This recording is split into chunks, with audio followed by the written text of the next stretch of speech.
नमस्कार, उत्तराखंड समाचार में आपका स्वागत है। मैं प्रियम शंकर झा। सबसे पहले मुख्य समाचार। केंद्रीय रक्षा मंत्री राजनाथ सिंह ने उत्तरकाशी में किया भाजपा की विजय संकल्प यात्रा का समापन। कहा, केंद्र सरकार के कामकाज से अंतर्राष्ट्रीय जगत में देश की साख बढ़ी। उत्तरकाशी के लिए 111 करोड़ से अधिक की योजनाओं का लोकार्पण और शिलान्यास। पिथौरागढ़ के धारचूला में भारत और नेपाल के बीच महाकाली नदी पर पुल निर्माण को केंद्रीय कैबिनेट से मिली मंजूरी।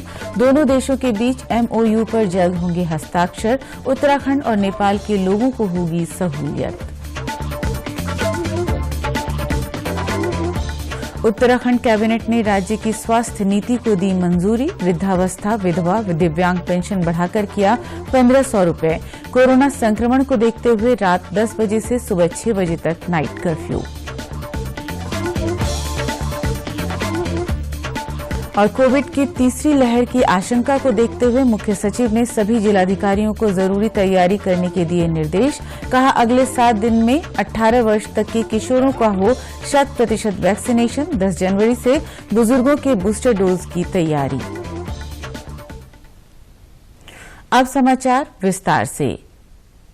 केंद्रीय रक्षा मंत्री राजनाथ सिंह ने आज उत्तरकाशी में भाजपा की विजय संकल्प यात्रा का समापन किया। साथ ही वहां के प्राचीन काशी विश्वनाथ मंदिर में दर्शन भी किए। जनसभा को संबोधित करते हुए राजनाथ सिंह ने कहा कि मुख्यमंत्री पुष्कर सिंह धामी ने पिछले 6 महीने में राज्य में करिश्माई काम किया है। करिश्माई काम की बात मैं इसलिए कह रहा हूं कि बहनों भाइयों, उत्तर प्रदेश का मुख्यमंत्री मैं भी रह चुका हूं। मैं तो कल्पना भी नहीं कर सकता कि 6 महीने के अंदर कोई व्यक्ति इतने फैसले कर सकता है। मैं उत्तराखंड की जनता से अपील करना चाहता हूं, बहनों भाइयों, नीयत और ईमान की कसौटी पर किसी को कसा जाना चाहिए। केवल घोषणा ही नहीं की है बल्कि उस पर अमल भी किया है। ऐसे आपके यशस्वी मुख्यमंत्री श्री पुष्कर सिंह जी धामी और उत्तराखंड भारतीय जनता पार्टी जितनी तेजी के साथ अपने कदम आगे बढ़ा रही है। केंद्रीय मंत्री ने कहा कि वे उत्तरकाशी में कई वर्षों के बाद सभा कर रहे हैं। देवभूमि के लोगों के प्रति देश भर में बेहद सम्मान का भाव है। भाइयों, भले ही मैं उत्तरकाशी में देर से आया हूं, लेकिन दुरुस्त आया हूं। आप सबके बीच में खड़ा हूं यहां पर। हम हिंदुस्तान में जहां भी रहे हों, जिस भी जिम्मेदारी का हमने निर्वाह किया हो, बहनों भाइयों, उत्तराखंड के प्रति जो हम लोगों के दिल में एक सम्मान है, इस देवभूमि के प्रति, और यहां के बहादुर सैनिकों ने जिस तरीके से सीमा की सुरक्षा में अपनी भूमिका का निर्वाह किया है, बहनों भाइयों, वह सम्मान केवल उत्तर प्रदेश की जनता में ही नहीं बल्कि हिंदुस्तान के किसी भी कोने में चले जाइए, यह उत्तराखंड के प्रति यह सम्मान देखने को आपको मिलेगा। राजनाथ सिंह ने कहा कि 2014 से अब तक केंद्र में भाजपा सरकार के कार्यों से अंतर्राष्ट्रीय जगत में देश की साख बढ़ी है। आज आप मेरे उत्तराखंड इस वीर भूमि के रहने वाले बहनों भाइयों सीना ठोक कर कह सकते हो कि आज उस भारत के नागरिक हो कि अंतर्राष्ट्रीय मंचों पर आज भारत यदि कोई बात बोलता है तो दुनिया गंभीरतापूर्वक सुनती है और उस पर अमल करने की कोशिश करती है। योगा या आपकी देन है, उत्तराखंड जैसी इस तपोभूमि की देन है योगा। क्या कल्पना कोई कर सकता? कोई ऐसा भी भारत मां का लाल पैदा होगा कि हमारी योगा की पद्धति को सारी दुनिया में जन जन तक पहुंचाने में कामयाबी हासिल कर लेगा। संयुक्त राष्ट्र संघ में जाकर जिस तरीके से हमारे प्रधानमंत्री नरेंद्र मोदी जी ने योगा का बखान किया, यह योग भारत का है, भारत के ऋषियों और मनीषियों की देन है हमारी योगा। इससे क्या क्या लाभ होते हैं सारे विश्व ने इसे स्वीकार कर लिया। वहीं मुख्यमंत्री पुष्कर सिंह धामी ने कहा कि करीब 1600 किलोमीटर की विजय संकल्प यात्रा उत्तरकाशी में पूरी हो रही है। उन्होंने कहा कि मुख्यमंत्री का कार्यभार संभालने के बाद उन्होंने हर वर्ग के लिए कार्य किया है। प्रादेशिक स्तर पर जितनी भी घोषणाएं हमने करी हैं, सारी घोषणाओं के हमने अधिकतम के शासनादेश निकाले हैं। सबकी हमने वित्तीय स्वीकृति प्रदान की है। चाहे आज हमारी आशा बहनें हो, स्वास्थ्य के क्षेत्र में काम करने वाली, चाहे हमारी आंगनबाड़ी की बहनें हो, चाहे हमारे उपनल के कर्मचारी हो, चाहे जिन्होंने उत्तराखंड राज्य बनाने में अपनी सबसे महत्वपूर्ण भूमिका निभाई, चाहे हमारे उत्तराखंड के आंदोलनकारी हो, चाहे हमारे टीआरडी के जवान हो, चाहे भोजन माताएं हो, चाहे हमने नए खिलाड़ी भाइयों के लिए नई खेल नीति लाने का मामला हो, हर क्षेत्र में हमने केवल घोषणाएं नहीं करी, उन घोषणाओं के साथ साथ हमने उनके सबके शासनादेश भी निकाले हैं। केंद्रीय रक्षा मंत्री राजनाथ सिंह और मुख्यमंत्री पुष्कर सिंह धामी ने संयुक्त रूप से उत्तरकाशी के लिए कुल 111 करोड़ 14 लाख की धनराशि की विभिन्न योजनाओं का लोकार्पण और शिलान्यास किया, जिसमें 47 करोड़ 5 लाख रुपए की विभिन्न योजनाओं का लोकार्पण और रुपए 64 करोड़ 9 लाख रुपए की विभिन्न योजनाओं का शिलान्यास शामिल है।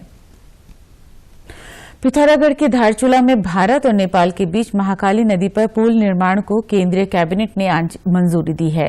दोनों देशों के बीच जल्द ही एमओयू पर हस्ताक्षर होंगे। प्रधानमंत्री नरेंद्र मोदी के नेतृत्व में आज केंद्रीय कैबिनेट की बैठक हुई। केंद्रीय मंत्री अनुराग ठाकुर ने कैबिनेट फैसलों की जानकारी दी। उन्होंने कहा कि महाकाली नदी पर पुल बनने से उत्तराखंड और नेपाल के लोगों को सहूलियत होगी, साथ ही नेपाल के साथ हमारा रिश्ता और मजबूत होगा। भारत और नेपाल के बीच में जो एक ब्रिज बनाने के लिए है और ये महाकाली रिवर के ऊपर बनेगा धारचूला में, ये इसलिए भी महत्वपूर्ण है कि ना केवल नेपाल हमारा पड़ोसी देश है, बल्कि जैसा हम कहते हैं कि रोटी और बेटी की भी हमारा रिश्ता है। We share unique ties of friendship and cooperation with Nepal, and this is an important decision where a MOU will be signed shortly to construct a bridge over Mahakali River, which will help people living in the state of Uttarakhand and on the other side in the area falling under the Nepal territory. तो उत्तराखंड में रहने वाले लोगों को भी लाभ मिलेगा और नेपाल की ओर रहने वाले लोगों को भी महाकाली नदी पर बनने वाले इस पुल का बहुत बड़ा लाभ मिलेगा और इसमें जल्द ही एक एमओयू दोनों देशों के बीच में साइन होगा। केंद्रीय मंत्री अनुराग ठाकुर ने कहा कि अगले 3 वर्षों में ये बनकर तैयार हो जाएगा। इससे क्षेत्र के लोगों को आवाजाही और व्यापार में बड़ी सुविधा मिलेगी। इसमें कहीं ना कहीं इस पुल के बनने से भी उस इलाके के उत्तराखंड के रहने वाले और दूसरी ओर नेपाल के क्षेत्र के रहने वाले लोग जो धारचूला के ऊपर ये जो महाकाली रिवर के ऊपर पुल बनेगा, इसका लाभ उनको बहुत मिलने वाला है। और विकासात्मक कार्यों के लिए मैं इतना ही कहूंगा, हम जो भी टाइमलाइन तय करते हैं उसके अंतर्गत मोदी सरकार अधिकतर अपने विकासात्मक प्रोजेक्ट्स को पूरा करती है। बुधवार को मंत्रिमंडल की बैठक में राज्य सरकार ने कई अहम फैसले लिए। वृद्धावस्था पेंशन, विधवा और दिव्यांग पेंशन को बढ़ाकर 1500 रुपए किया गया है। भूतपूर्व सैनिकों को भवन कर से छूट दी गई है। शिक्षा मित्रों का मानदेय 15,000 से बढ़ाकर 20,000 किया गया है। राज्य स्वास्थ्य नीति को मंजूरी दी गई है। शासकीय प्रवक्ता सुबोध उनियाल ने मंत्रिमंडल फैसलों की जानकारी दी। मंत्रिमंडल की बैठक में 40 से ज्यादा बिंदुओं पर चर्चा हुई और बहुत महत्वपूर्ण निर्णय राज्यहित में लिए गए और जिसमें चाहे विकलांग, विधवा और वृद्धावस्था पेंशन को बढ़ाकर के 1500 रुपये करने का निर्णय हो, राज्य के हित को देखते हुए कृषि विभाग के एकीकरण के प्रस्ताव पर सैद्धांतिक सहमति देकर मुख्यमंत्री को अधिकृत करने का मामला रहा हो। इसके अलावा जो तमाम विभागों में जो हमारे ऑर्गेनिक एग्रीकल्चर एक्ट था, जो हमारा नर्सरी एक्ट बना था, उनकी नियमावली को प्रख्यापित करने का निर्णय रहा हो, चाहे वो टूरिज्म डिपार्टमेंट में जो जिस तरह के जो हमारे फाइनेंशियल हैंडबुक में जो बिल्डिंग लॉज में जो रिलीफ देने का निर्णय हो ताकि ज़्यादा से ज़्यादा होटल और रिसोर्ट इस राज्य में स्थापित हो सके, इस तक और राज्य की बहुत महत्वपूर्ण स्थिति में स्वास्थ्य नीति के साथ साथ पूर्व सैनिकों को, जो हमारे पूर्व सैनिक हैं, उनको हर जो उनका पूरा हायरार्की है, सभी समस्त पूर्व सैनिकों को हाउस टैक्स में छूट देने का निर्णय हो। इसके साथ साथ आंदोलनकारियों के लिए जो आरक्षण के प्रश्न जो बिल महामहिम राज्यपाल के पास जो लंबित है, उसके लिए सरकार एक बार फिर महामहिम राज्यपाल से निवेदन करेगी ताकि उस पर उसको राज्यपाल के हस्ताक्षर के बाद वो एक अधिनियम के रूप में उसको लाया जा सके। कहते बहुत महत्वपूर्ण निर्णय आज सरकार के द्वारा लिए गए। उत्तराखंड में कोरोना संक्रमण के मामले बढ़ रहे हैं। ओमिक्रॉन के नियंत्रण के लिए राज्य सरकार ने नई गाइडलाइंस जारी की हैं। कोविड कर्फ्यू अब रात 10 बजे से सुबह 6 बजे तक प्रभावी रहेगा। इस दौरान आवश्यक सेवाओं में छूट रहेगी। राज्य के शासकीय प्रवक्ता सुबोध उनियाल ने बताया कि बुधवार को हुई मंत्रिमंडल बैठक में प्रदेश में लगातार बढ़ रहे कोरोना संक्रमण के मामले पर चर्चा हुई और फैसला लिया गया है कि रात्रि कोविड कर्फ्यू अब रात 10 बजे से प्रभावी होगा। उन्होंने कहा कि देहरादून में संक्रमण दर 10% तक पहुंच गया है, इसलिए कोविड नियमों का पालन करना बेहद जरूरी है। अभी जो हालात हैं, क्योंकि देहरादून शहर में आज कोविड का जो रेट है वो 10% के आसपास आया, जो काफी, उसको देखते हुए 10 बजे से 5 बजे तक, अभी जो 11 बजे से 5 बजे तक कर्फ्यू रात का, उसको 10 से 5 करने का निर्णय लिया गया। सुबोध उनियाल ने बताया कि कोविड की स्थिति पर सरकार लगातार नजर बनाए हुए है। जल्द ही इस पर दोबारा बैठक होगी और स्थिति के मुताबिक फैसला लिया जाएगा। समयकाल और परिस्थिति के हिसाब से सरकार ये स्पष्ट रूप से आगाह करना चाहती है कि सरकार परिस्थितियों को देखते हुए कड़े से कड़े निर्णय लेने में कोई गुरेज नहीं करेगी और हर परिस्थिति का सामना करने को तैयार है। जिस तरह आपने देखा, यही कारण है कि दोनों 500 बेड के हॉस्पिटल्स का समय अवधि बढ़ाकर के मार्च 22 किया गया है और इससे पूर्व जो प्रोक्योरमेंट रूल्स में जो एग्जम्पशन दिए गए थे कोविड की स्थिति देखते हुए, उनको भी मार्च 2022 तक बढ़ाने का निर्णय लिया था।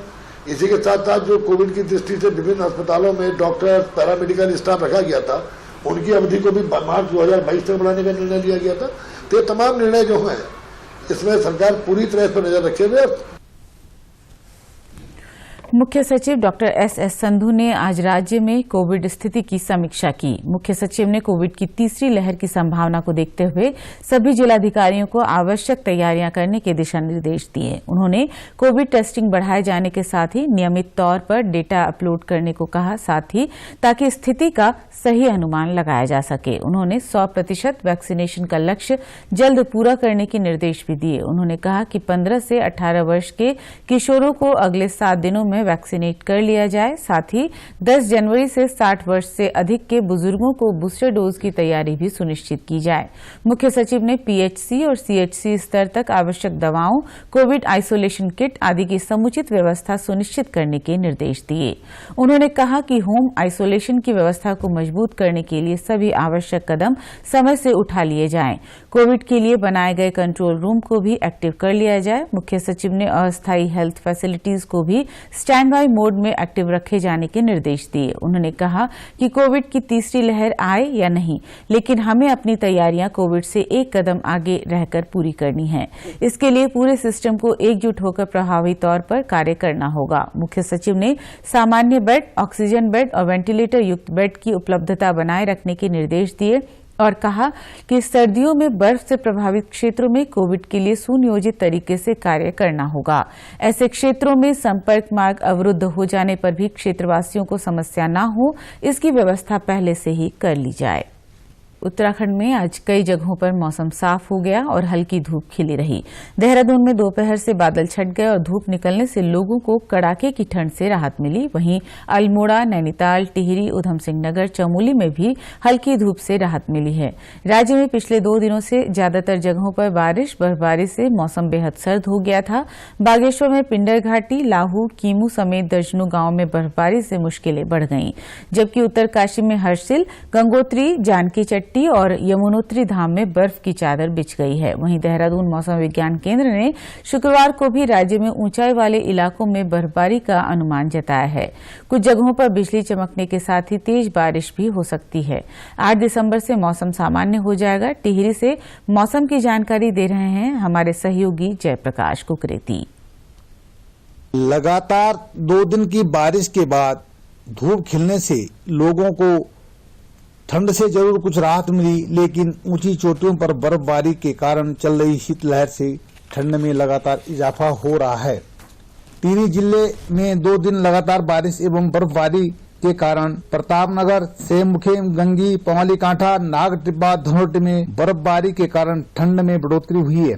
बर्फबारी के कारण धनोल्टी, काणाताल, नाग टिब्बा में पर्यटकों की आवाजाही बढ़ी है। पर्यटकों ने इस सीजन की पहली बर्फबारी में स्थानीय लोगों के साथ जमकर लुत्फ उठाया। ठंड से बचने के लिए जिला प्रशासन ने जगह जगह अलाव की व्यवस्था की है। बर्फबारी से भिलंगना विकास खंड के सुदूर क्षेत्र गंगी को जोड़ने वाली सड़क बाधित हुई है, जिसे खोलने के लिए समुद्र विभाग द्वारा जेसीबी मशीन लगाई गई है। इसके अलावा प्रतापनगर क्षेत्र में विद्युत आपूर्ति भी बाधित हुई है। कृषि विशेषज्ञ इस बारिश को रबी की फसल व बागवानी के लिए लाभदायक बता रहे हैं। जयप्रकाश कुकरेती, दूरदर्शन समाचार, टिहरी गढ़वाल। दीनदयाल उपाध्याय ग्रामीण कौशल योजना युवाओं को उनके स्किल के मुताबिक प्रशिक्षण देकर आत्मनिर्भर बना रही है। इस योजना के तहत सभी जिलों में ट्रेनिंग सेंटर चलाए जा रहे हैं। ग्रामीण क्षेत्र में रहने वाले युवाओं को निःशुल्क प्रशिक्षण दिया जाता है, साथ ही प्लेसमेंट भी कराया जाता है। आज हरिद्वार में कौशल योजना के तहत प्रशिक्षण प्राप्त कर चुके युवाओं का एक सम्मेलन हुआ।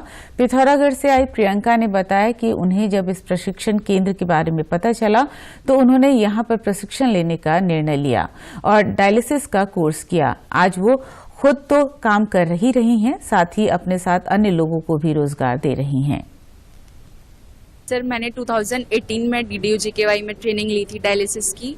अब मैं 3 साल से एक FMC में काम कर रही हूँ, जो एक मल्टीनेशनल कंपनी है जिसमें मुझे प्रॉपर सैलरी मिलती है। और अब मेरे अंडर हमारे खुद DDU-GKY के कुछ कैंडिडेट्स हैं जो काम कर रहे हैं अभी। सम्मेलन में हिस्सा लेने रामनगर से आई परविंदर कौर ने बताया कि उन्होंने बुटीक से जुड़े कार्य का प्रशिक्षण लिया और अब वो आत्मनिर्भर हैं। मैंने ICMO का कोर्स किया सर, 7 मंथ कोर्स किया। कोर्स करने के बाद मेरी जॉब लगी बेंगलोर में। बेंगलोर में जॉब करने के बाद मैंने अपना खुद का काम स्टार्ट किया सर। कंप्यूटर एम्ब्रॉयडरी वर्क करती हूँ सर। जब मैं कोर्स करने के लिए गई तो मेरी पढ़ाई सब छूट चुकी थी। फिर कोर्स के दौरान मैंने अपनी स्टडी स्टार्ट की। मैंने 10th वहीं से किया, ओपन से किया सर। उसके बाद अभी मैंने 12th कंप्लीट कर लिया है। उसके मैं जॉब कर रही हूँ। मैंने 2 लोगों को अपने काम पे भी रखा हुआ है। इस टाइम पे मैं इस स्थिति में हूँ कि मैं अपना सारा खर्चा, अपने घर का खर्चा और वर्कर का खर्चा सब उठा सकती हूँ। एक अन्य लाभार्थी सूरज ने बताया कि उन्होंने रिटेल में प्रशिक्षण हासिल किया, इसके बाद उन्हें प्लेसमेंट भी मिला। हमारे गांव में वो DDU-GKY के कुछ लोग आए थे। उन्होंने हमें बताया था कि वो DDU-GKY का एक संस्था चल रही है जिसमें कि बच्चों को स्किल दी जाती है, स्किल मिलती है, सीखने को कुछ मिलता है। रिटेल सेल्स पर्सन का हमारा कोर्स था जो कि 6 महीने का था हमारा। उसके बाद देहरादून में मेरा प्लेसमेंट हुआ। ग्राम्य विकास संस्थान के अपर सचिव उदयराज सिंह ने बताया कि वर्ष 2023 तक उत्तराखंड के 25,000 युवाओं को प्रशिक्षण देने का लक्ष्य रखा गया है। अभी लगभग 5,000 युवा इस योजना के तहत प्रशिक्षण ले रहे हैं। जो बच्चे ग्रामीण क्षेत्रों के गरीब बच्चे हैं और किन्हीं कारणों से वो अपनी पढ़ाई पूरी नहीं कर पाते और उनको किसी तरह की ट्रेनिंग नहीं मिलती कि वो रोजगार के लिए कहीं एलिजिबल हो सके, भारत सरकार की बहुत बड़ी महत्वाकांक्षी योजना है। और इस योजना से निश्चित ही प्रदेश के उन बच्चों को, उन ग्रामीण क्षेत्र के बच्चों को जो बहुत सामान्य परिवार से हैं और प्रशिक्षण नहीं ले पाते, इसमें प्रशिक्षण के माध्यम से उनके अंदर स्किल डेवलप होगी। रोजगार के जो डिमांड है उसी फील्ड में ट्रेनिंग दी जाती है तो लाभ मिलेगा। राज्यपाल गुरमीत सिंह से आज राजभवन उत्तराखंड में भारतीय राजस्व सेवा के अधिकारियों ने मुलाकात की।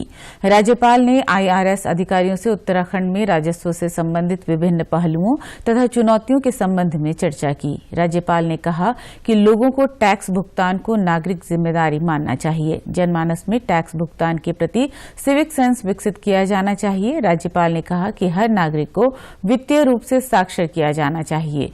देश के विकास के लिए नागरिकों में फाइनेंशियल लिटरेसी बहुत जरूरी है। उत्तराखंड में पर्वतीय क्षेत्रों में माइक्रो फाइनेंसिंग के प्रति जागरूकता लाई जानी चाहिए। राज्यपाल ने कहा कि लोगों में मास इकोनॉमी, पैट्रियोटिक इकोनॉमी तथा पॉलिटिकल इकोनॉमी की समझ विकसित होनी चाहिए। राज्यपाल ने अधिकारियों से कहा कि यहाँ की पर्वतीय महिलाओं के आत्मविश्वास और जीवटता ने उन्हें सबसे अधिक प्रभावित किया है। उन्हें स्वरोजगार के लिए अधिक से अधिक ऋण उपलब्ध करवाया जाना चाहिए। उनके ऋण पुनर्भुगतान की क्षमता 200% से अधिक तक है। राज्यपाल ने कहा कि राज्य में महिलाओं, बालिकाओं और युवाओं को माइक्रो फाइनेंसिंग में साक्षर किया जाना चाहिए। राज्य के पर्वतीय क्षेत्रों के उत्थान और रिवर्स माइग्रेशन को बढ़ावा देने के लिए माइक्रो फाइनेंसिंग योजनाएं, स्वयं सहायता समूह और डायरेक्ट टू बैंक वरदान है।